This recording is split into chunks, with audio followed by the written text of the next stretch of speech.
talk about today. G6PD, Africa, maybe some fish, and oxidative stress, and is that? All right, putting it all together. There we go. How do I turn this off now? Thanks.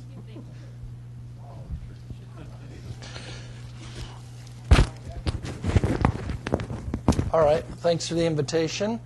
I'm going to try to give you a global overview of working in Africa and the lab and the clinic and kind of how one can put this together into a career. And we'll see if that works, and the career. So the first thing I thought I'd answer is what my lab works on. We work on a lot of things, but primarily it's really to model human disease in the zebrafish and the mouse systems, and we capitalize on the benefits that fish can offer us and the benefits that mice can offer us. And we look to study new and novel mechanisms of bone marrow transplant, stem cell homing, and taking those things forward into clinical trials. Everything we do always has a clinical aspect, or at least a translational aspect.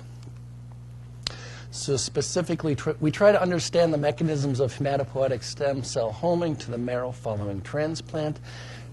Now, my talk is not going to be about my homing research or my transplant research. Actually, that's an entirely different talk.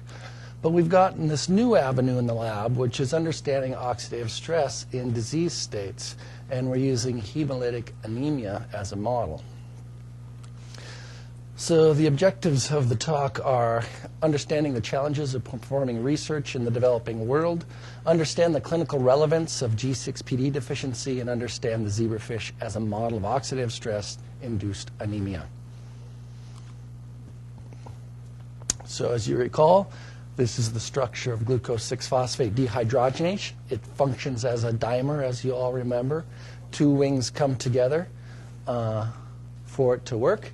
And this is your favorite pathway, the pentose phosphate pathway, which G6PD is the rate-limiting step, taking glucose 6-phosphate to 6-phosphoglucone delta lactone. And G6PD, really its main function is to generate NADPH. And as you know, NAD binds to this cleft right here in the blue module, and hydrogen comes in and is conjugated to it, creating a reduced molecule. The reason you need NADPH is because it's used in a lot of downstream reactions for toxin reduction. So that's free radical reduction and the detoxification of metabolic byproducts, as well as toxins that we're exposed to in the environment, either small molecule toxins or those released from organisms. So the key thing is the generation of NADPH. It's all it's good for. And this cycle continues and goes around and around. You get all these reducing units, which are used downstream.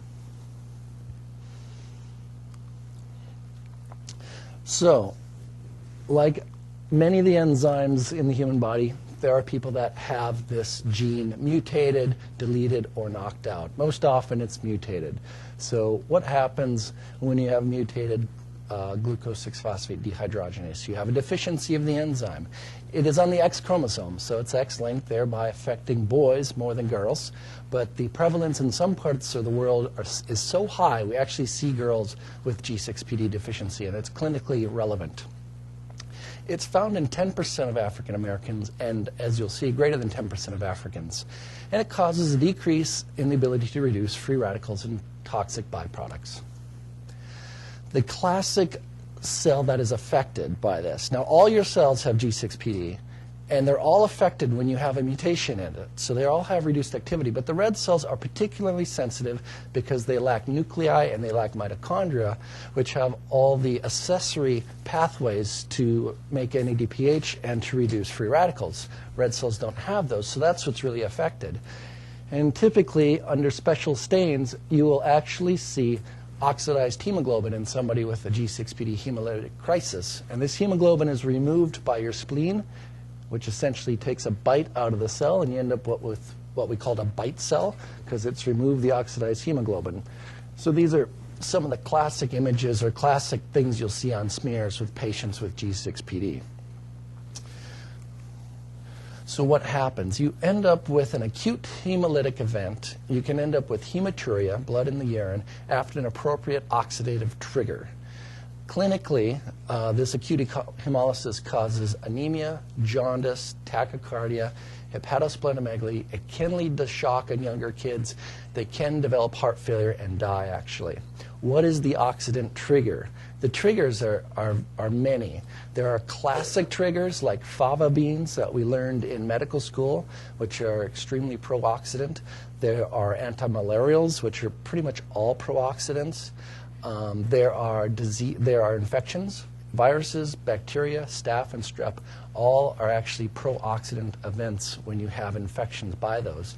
So those can all serve as triggers in addition to the classic fava bean, and also mothballs, of course, are the classic, is also a classic trigger for hemolytic event. And it's because the patient's red cells lack any other mechanism to make NADPH and reduce the free radical byproducts. So why is it important in Africa? Well, if you look at the prevalence of G6PD around the world, with 15 to 26 being dark green and less than 0.5 in white, you can see what part of the world it affects. Mainly sub-Saharan Africa, somewhat in the Mediterranean and Southeast Asia, as well as India, and somewhat in South America. In fact, the first patient I ever saw was a South American female with it. But really, this is the part of the world affected by G6PD. It's not Caucasians, it's not Europeans, it's not Russians. It's these people in these areas. So why is that important? Well, look at the distribution of malaria. Pretty much sub-Saharan Africa, India, Southeast Asia, and some parts of South America. And what do we treat malaria with? Antimalarials. And what are antimalarials? They're all very much pro-oxidants. So this is why it's such a problem in this part of the world. Even if we were to receive pro-oxidants, we don't have malaria, but it wouldn't cause most of us a problem. It's really because of these geographic locations of where the patients are. And I already mentioned the other classic toxins, mothballs, and actually menthol. In West Africa, mothers like to rub menthol on their newborn babies because they think it has healing properties. It is an extreme pro-oxidant, and they can have hemolytic crisis. So one of the early clinical projects I did in Africa was to establish a cost-effective means to screen children for G6PD in the clinic or in the hospital or wherever. And we developed, based on some old technology from the 1960s, a way to do this that was cheap, easy, and had good validity. So the method came from 1966. It's really pretty simple. You make a stock solution out of 5 reagents. It's very cheap, a couple of pennies a test. You mix some blood with the reagents, and you spot it on filter paper. And then you put a UV light on the filter paper, and NADPH actually glows if it's present. And if you can't make NADPH, then you don't see any fluorescence, and you're deficient. And these days, unlike the 1960s, we actually have handheld battery-powered UV lights, so we can just about do this test anywhere in the world. So it's an example of the type of readout, these glowing spots for normal and for deficient patients. So the method is as good as any other. It is the WHO recommended screening method even today for G6PD in the developing world. It picks up 70–80% of the males with G6PD and a big range in the females because it's an X-linked disease. There's X-linked activation. It's a heterozygous condition. So females, by any test you look at, are difficult to pick up if you're looking at enzyme activity. So this fluorescent spot test is as good as any other enzyme test out there. There's no method really to screen females. You could genetically test them, but not screen them. And once you've identified it, it's very specific. There's nothing that causes this condition. So in our initial study, we looked at 54 school-age children who were orphans, and we also made the test available in the hospital for screening as well. And I'll just show you what we found is that looking at all the kids, we actually found 19% to be deficient. That's pretty high. That's 1 in 5 children had deficiency in Africa, and this took place in Uganda, actually. 22% in males, 10% in females. Previously published data suggested 16%, so our rate was higher. If you looked at only the kids with a history of blood in their urine, it was 40%. And if you looked at the inpatients, it was as high as 43%. And those were patients with symptoms and clinical suspicions of G6PD deficiency. So the test worked pretty well, I think, as a screen, and allowed us to actually see a rate that was suggested this was a 1 in 5 condition, which is pretty high for any disease. In fact, it's the most common disease in the entire world. So we found G6PD deficiency at a significant rate in sub-Saharan Africa, and this test could be used on selected inpatients to identify those with deficiency. In the beginning, it was hard to actually overcome many of the hurdles and barriers to get a test to work, because I designed the whole thing in my own lab, but it's about 13,000 miles away from Uganda, and had to transport everything from single pipette tips to water to flasks to actually get it set up to make sure it was going to work in Africa. And it continues to work even to this day as well. And so we still have studies ongoing. And these are just some of the pictures around the local area of one of the orphans looking out on his village, one of the side streets. This is the local watering hole, if you will. It's a black pipe that comes out of the ground, and the kids go down and grab water, and they can haul this water for a good distance, a few kilometers sometime. And what's interesting is that they actually have to boil this water before they use it.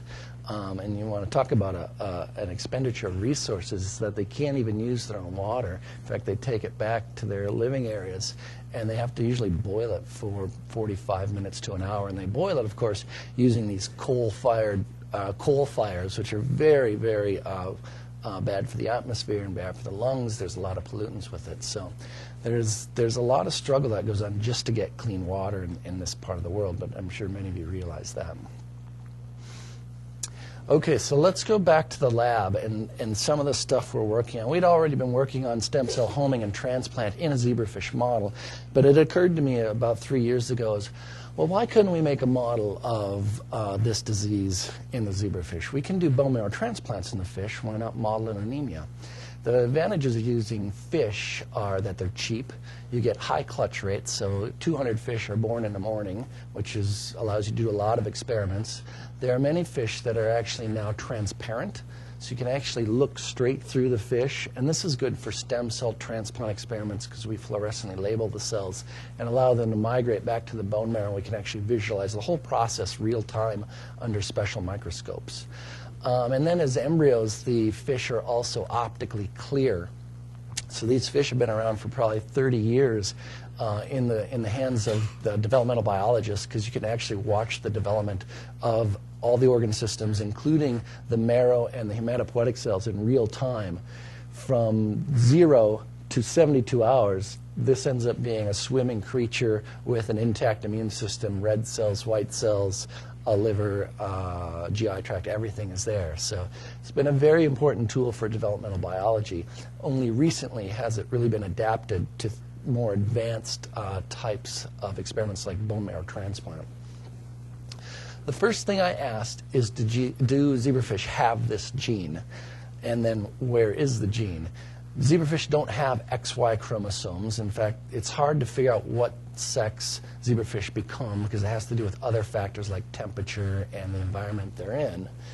But it turns out they actually do have G6PD, and it's located on chromosome 23 for them. And what's even more interesting is that there's a gene that's in synteny with G6PD. It's NAA10, which is an N-acetyltransferase involved in protein modifications. And if you look on the fish, although it's 200 million years older than us, the same synteny exists. I just thought it was interesting. Probably nobody else does, but. If you look at the homology of the protein sequences of G6PD, what do you find? All the black areas are identical amino acids between human and fish. It's amazing. Most of the protein looks the same, except a little bit here and here. It's not entirely surprising, because G6PD really is necessary for life. Most organisms have it, and most of the time it only functions in one conformation.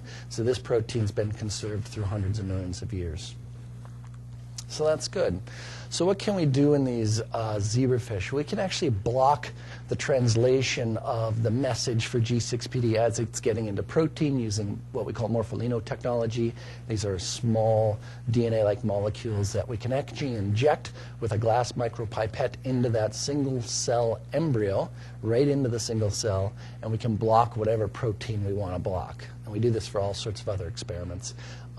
This time we're doing it for G6PD.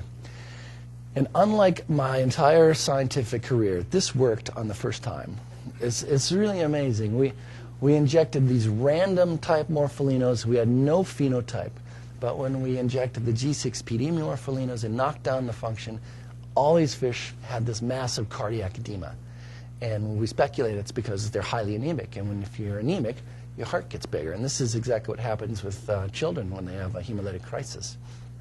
And so we tallied these fish as far as their edema, and there's a ton in the group with G6PD, and there's not so many in randoms.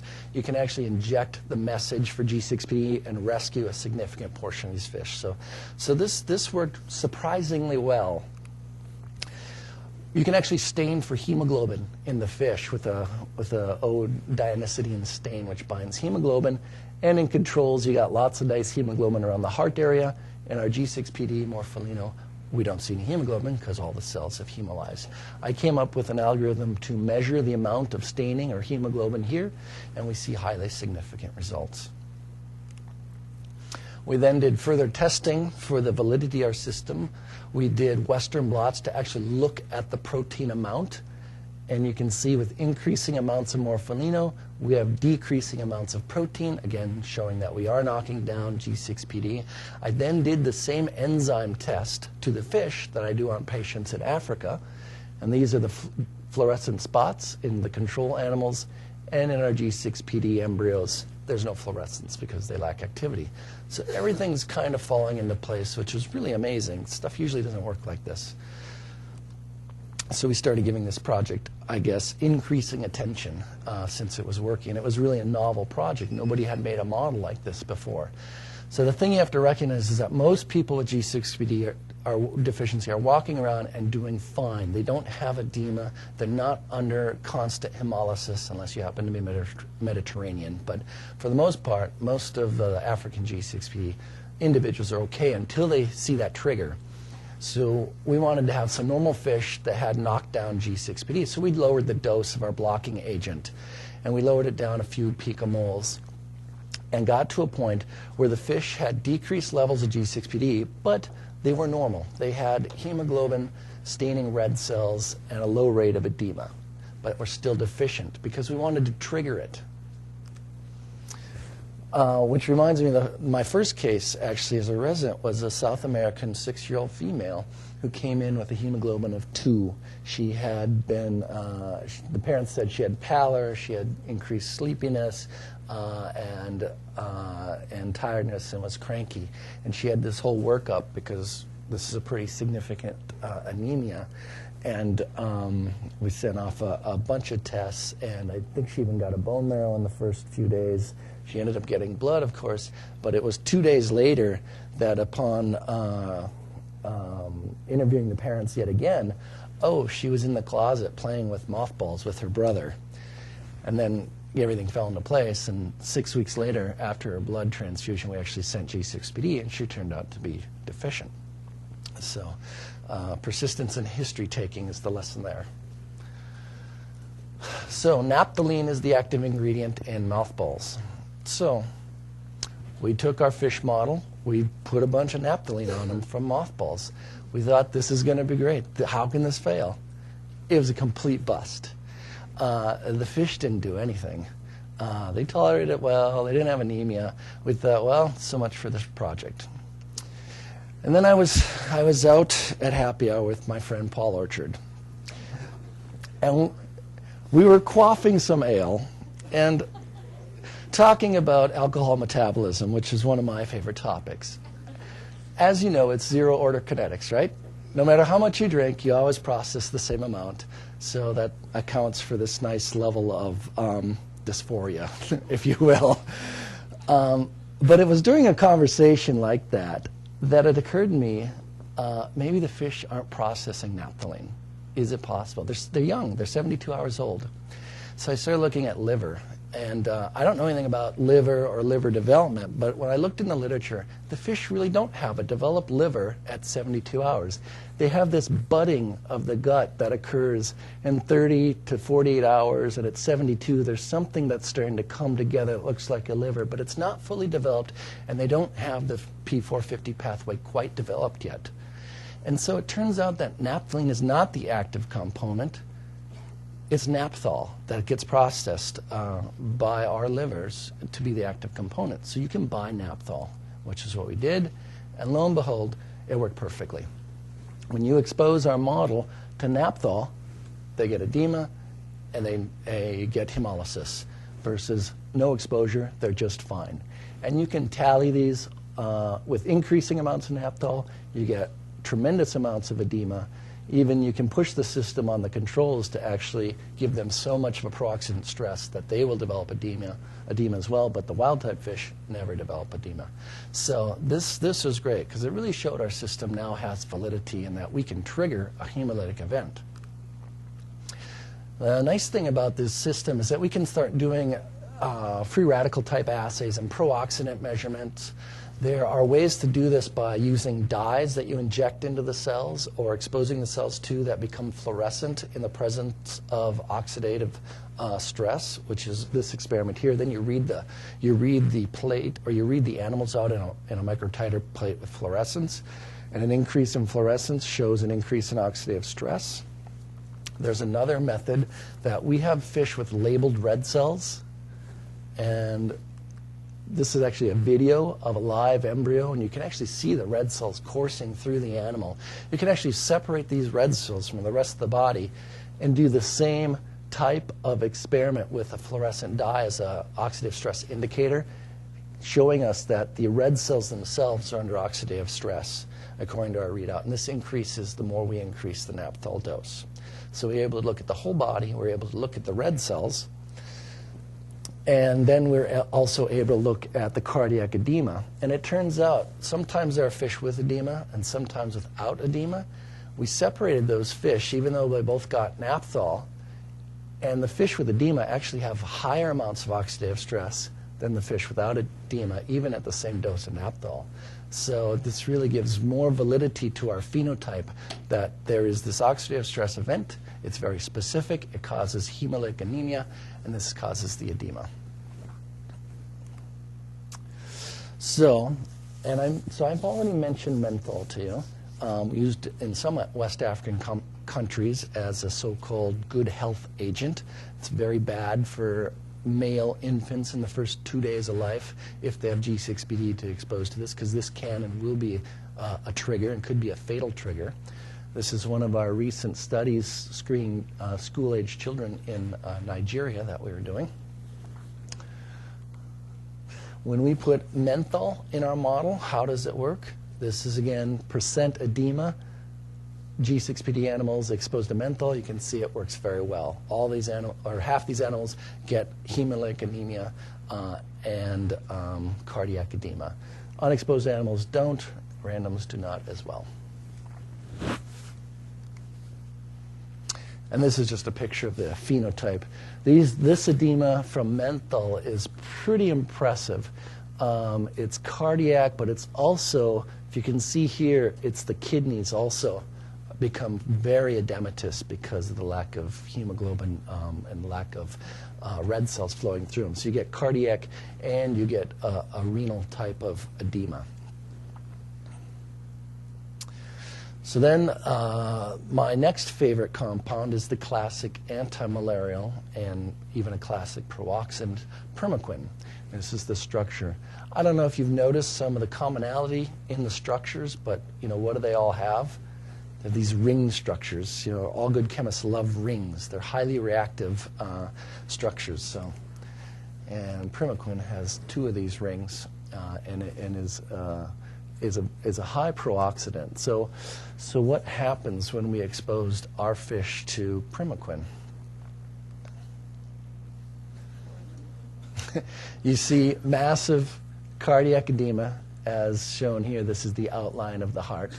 And then you can see this again is a good example of this renal edema that also occurs. So again, this is a classic trigger, and it functions just like the two other triggers that we've tested thus far. And again, here's an example of the hemoglobin staining in these animals. This is the random morpholino, so it has G6PD sufficient with primaquine. It looks okay, but the deficient animals have a severe lack of hemoglobin staining cells. And this actually turns out to be most apparent at 6 days of life. The first set of experiments was about 3 days of life. Now we're at 6 days, and this really has to do with the kinetics of how primaquine is processed, and is actually in line with the chemical data of the metabolism of primaquine. And we can tally the fish as we did before, and up to 35% of our G6PD fish have cardiac edema, and the controls have significantly less. We can actually look at oxidative stress assay just like before, using a non-fluorescent probe unless it encounters oxidative stress, and then it becomes fluorescent. We read it out on a plate reader or sometimes by a flow cytometer. And you can see our G6PD fish plus primaquine have a much higher level of oxidative stress versus any of the control groups or G6PD without primaquine.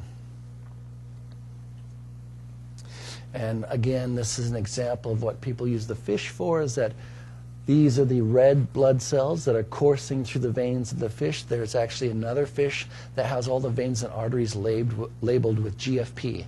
And so you can actually see every artery and every vein and the heart are all labeled with GFP, and this makes for great imaging as well as tracking cells through the animal. And that could be through embryonic development, or when the animal is an adult, tracking stem cells that we put into the animal to see if they go back to the marrow where they belong.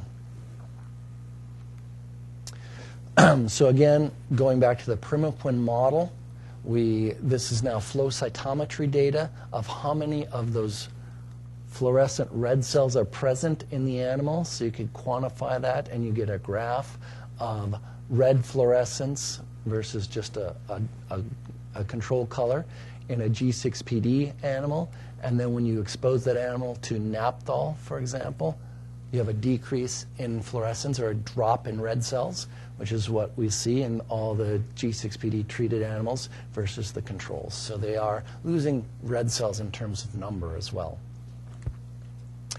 We're able to quantify this in terms of the random group versus the G6PD knockdown group, and found they have about half as many red cells. So just to be sure that these cells are undergoing hemolysis, you can actually take your flow cytometer, and there's a special device called Amnis image stream that has a microscope attached to the end of it, so you get all these events flowing through it and quantify the fluorescence. At the same time, it takes a picture of every cell, and you can do that. These are the DS red blood cells going through the machine. We stained the cells with a marker for apoptosis called Nexin 5, which is green, and also these cells happen to have nuclei, which is stained blue. And it turns out that, yes, all these red cells are undergoing apoptosis because pretty much all of them have a Nexin 5 stuck to them.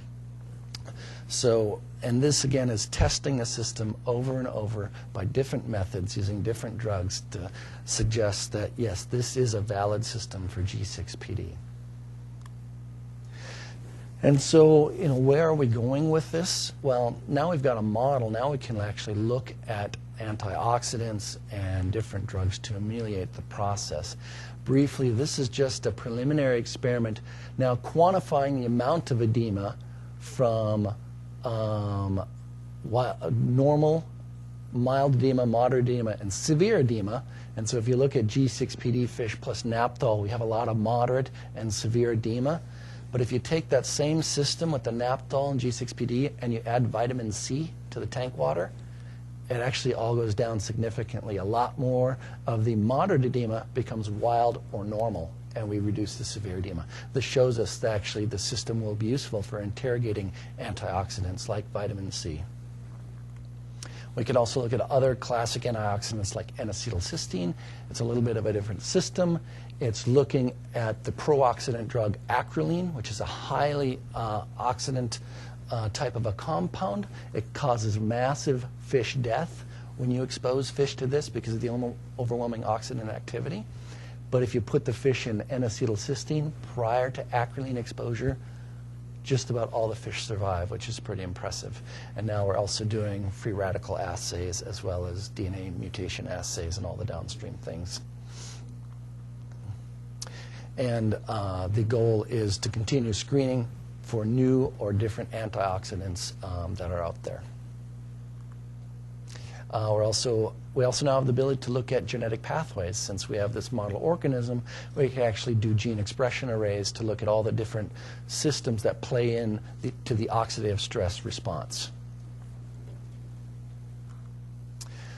Okay, so back to Africa. So our most recent screen was done with Tina Slusher, myself, and Tunde Williams in Nigeria. We screened over 1,000 students. This is a typical readout of the screen. All these fluorescent spots here, about 100 of them. And you get all these dim spots. They're pretty evident when you're negative. So those are all the deficient persons. And we just keep tallying them. In this, we studied different ethnic groups in Nigeria to look at their rates. The highest rate was seen in the males that were Yoruba at 26.4%. So that's about 1 in 4. This is myself teaching Tina and others how to perform the test, actually. We tried to correlate G6PD with various vital signs like O2 sats, pulse, hematocrit. And again, agreeing with other publications, we didn't see a lot of correlation there. Everyone pretty much does fine, again, until they see that pro-oxidant trigger. And that's when you get into trouble and you drop your hematocrit. Now, I am an oncologist, I guess, so I had to bring this back to cancer somehow, because I spent a lot of time in the developing world looking at cancers, diagnosing cancers, and arranging for treatment. So, how did this come about? Well, it's because I've seen a lot of Burkitt's lymphoma. And in the developing world, the classic presentation is the unilateral jaw mass in a person aged 4 to 7. You can also have a presentation of an abdominal mass as well, which you probably see the jaw mass 40% of the time. The abdominal mass is probably about 40% of the time as well. There's so much Burkitt's that you actually see rare presentations like a double jaw mass, which you don't see very commonly, but is there. And again, these masses can be very disfiguring. It's a very rapidly growing cancer. It doubles in size every 24 hours. So you can get these impressive presentations up to 12 to 14 inches in diameter sometimes of these tumors. And these patients inevitably always come very late to the ward, basically, because they usually seek out other therapies first. There's a lot of shaman-type driven therapy there before they actually get to a medical center. And then they have to get through the medical system to actually get to an oncologist to make the diagnosis. In the meantime, this mass is rapidly expanding and becoming very disfiguring. Then there's, of course, the socioeconomic problems of distance, travel. These families are very large, so when you have a sick child, the mom has to take the sick child while leaving behind all the other children, and sometimes there's no caregiver for those children, and they travel into the city. There's the cost. I mean, there's a whole other talk there about the medical system and how it works in Africa. Needless to say, these children show up, and they show up with fairly large masses. Fortunately, this is quite treatable depending on the country you're in. We use a standard regimen therapy. It's a CHOP-based therapy, which is our backbone and has been since the 1980s. It works very well. You can get at least 60% of these kids into remission on one cycle. It's a 6-cycle therapy. The biggest problem I have is the kids don't come back. They do well in one cycle. That tumor shrinks down to nothing. They look normal. They go home, and home is 16 hours across the continent, or across the country on a minibus, and that's the last you hear from them because they feel good, they look well, and they'll be well for about 6 months. But then when that Burkitt's comes back, It's now relapse Burkitt's, which means it's more widespread, it's usually more chemo-resistant, and then there's no chance of really curing it. So the key portion for curing Burkitt's is really education with the family and a long discussion with the mother, the father, and the child about you need to complete all 6 cycles. You can't just have 1 cycle. Even though you're feeling well, you need to have all 6. So it's surprisingly not the lack of chemotherapy, but that is country dependent, because not every country has a cancer center with available drugs, but some do. So it is possible to cure this.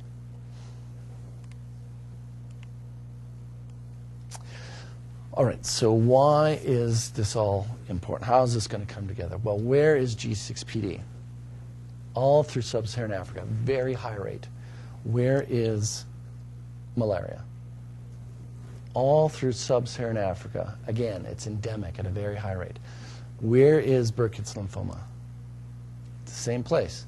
All through sub-Saharan Africa, a minority in Southeast Asia, but then a little bit of South America. But predominantly, it's in sub-Saharan Africa. So why is this? Well, this is not a new question. This has been rolling around for about 52 years now since Burkitt's was described.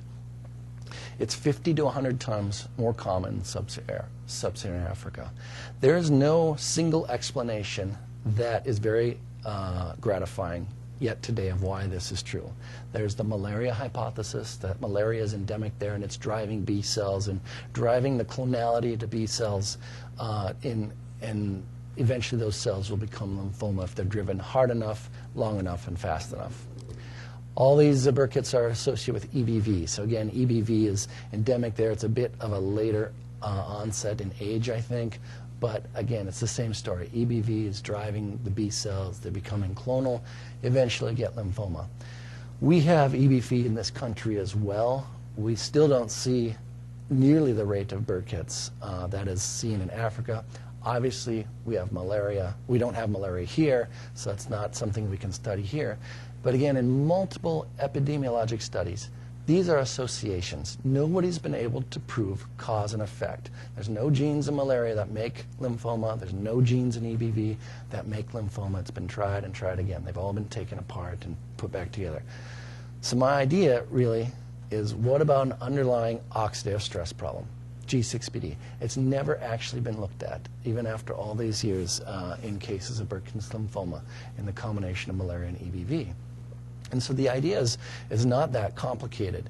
You have G6PD, you have an increase in oxidative stress. Your microenvironment has increased levels of oxidative stress. There are myriad of studies that there's a mechanism from the stress directly to DNA damage, either through metabolites or through free radicals themselves, that the more oxidative stress cells see, the higher the increase in DNA damage.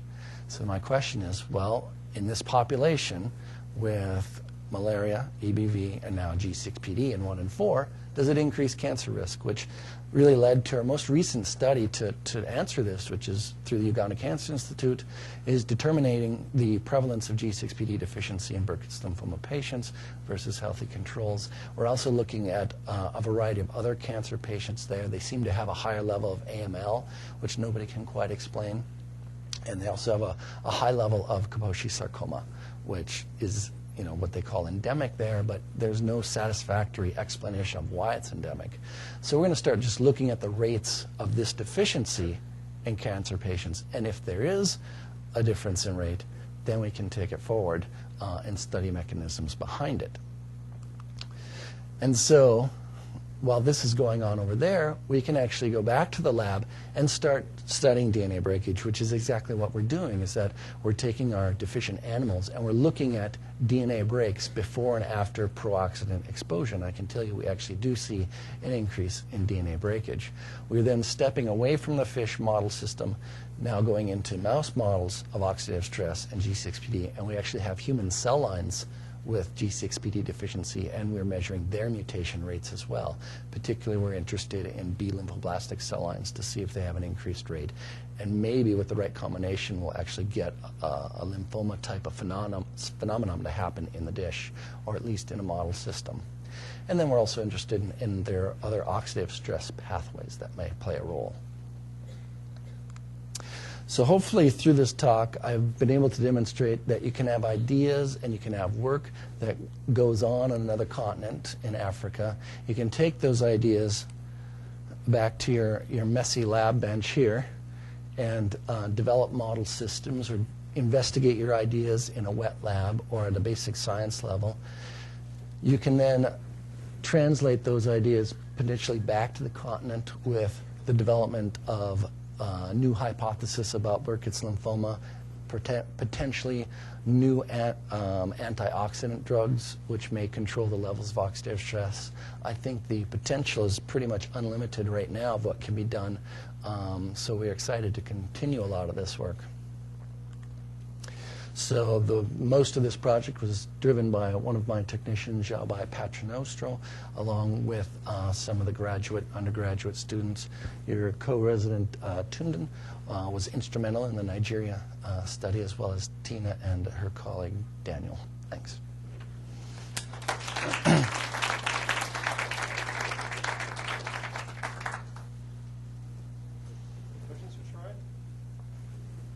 I've got. So how are you going to do the epidemiology piece of the EBV thing? I mean, are you?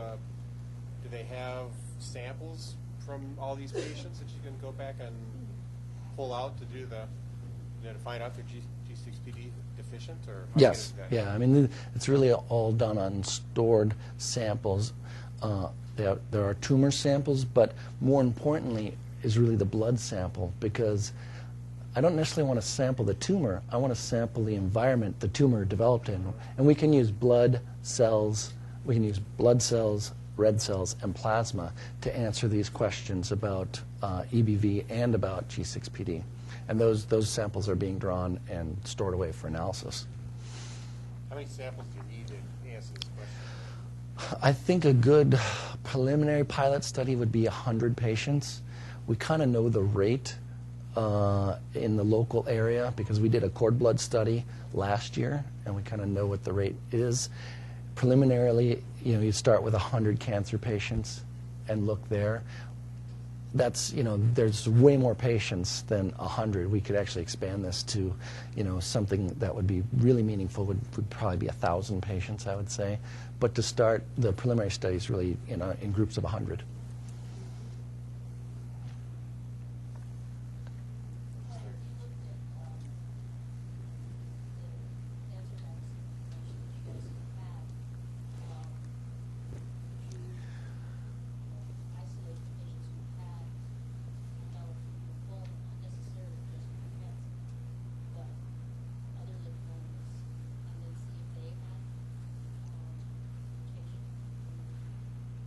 You could. Repeat the question.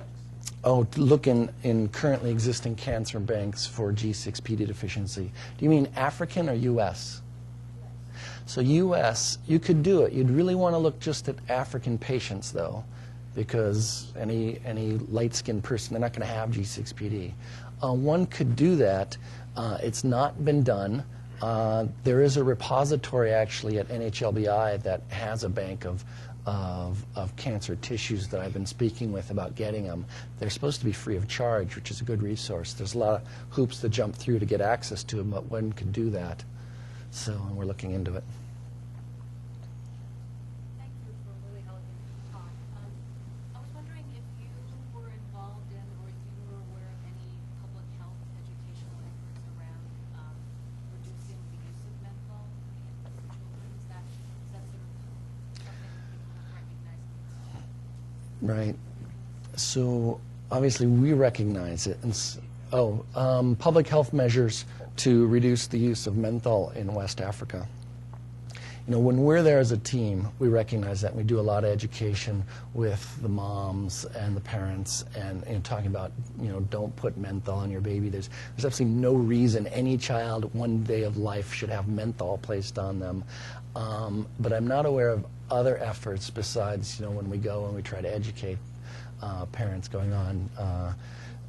Our colleague there, Dr. Daniel, does help and tries to educate many parents, but there are obviously millions of newborns that are being born. They're still getting that put on them. So. Yeah, I mean, it sounds like it would really be amenable to like a public health level. Yeah. Yeah, and there's mentholated powders that they sprinkle on their children too, and you know, they have the same problem. So.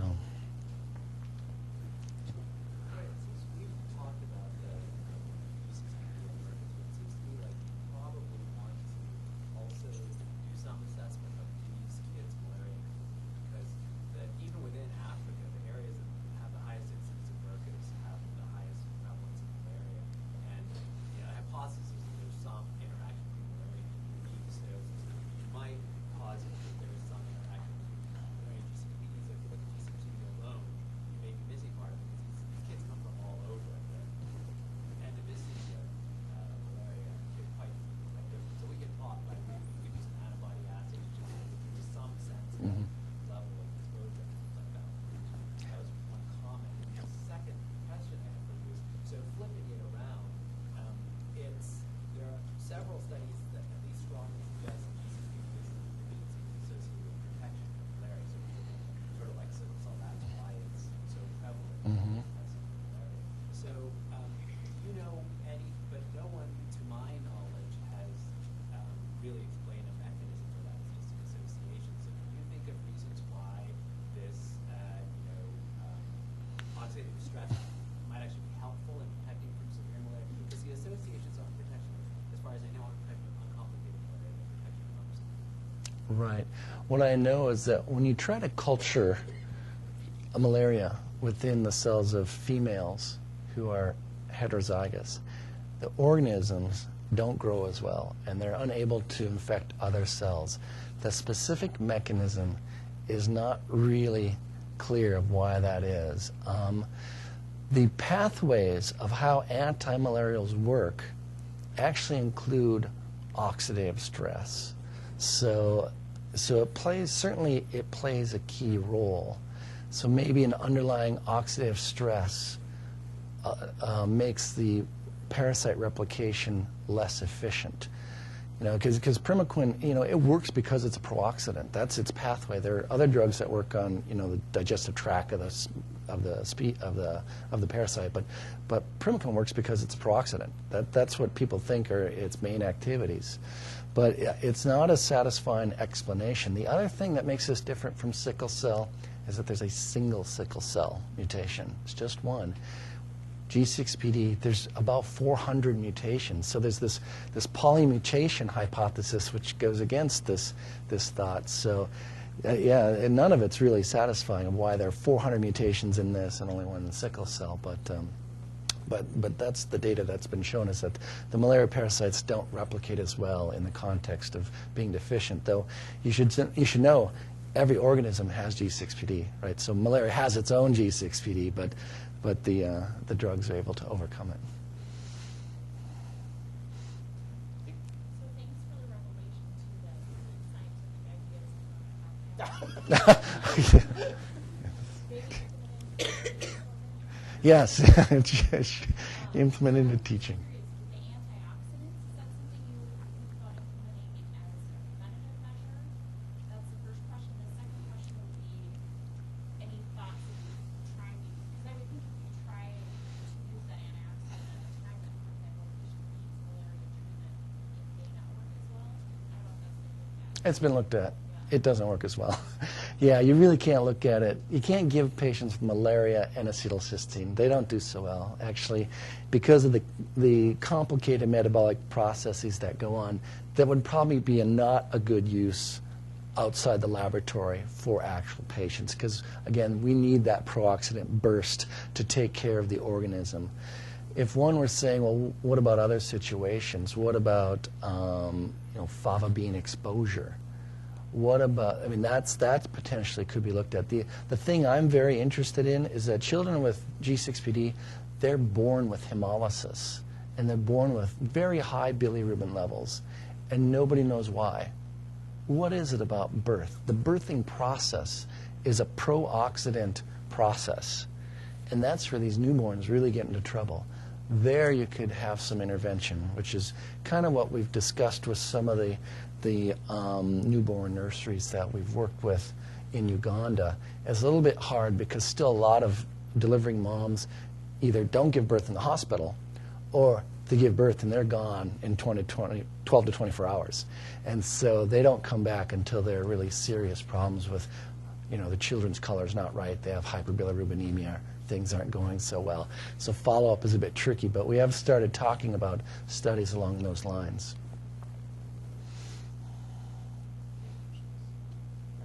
Thanks, Troy.